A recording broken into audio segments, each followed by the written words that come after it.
we have to add integers. Both are negative.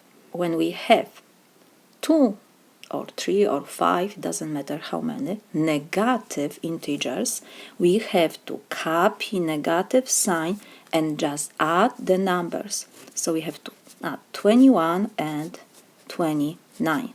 So this is equal, negative sign we copy, and 21 plus 29 is 50. So the answer is negative 50. Next example, again, we add two negative integers, negative 100 and negative 500.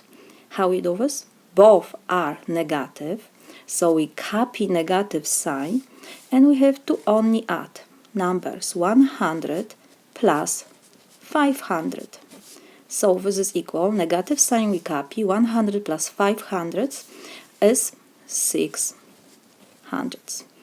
Next example, again, two negative integers. So we copy negative sign and we have to add only number 10 and number 225.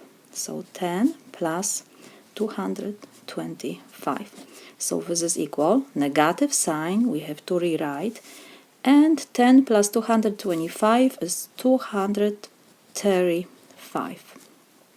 So the answer is negative 235. This is my solution.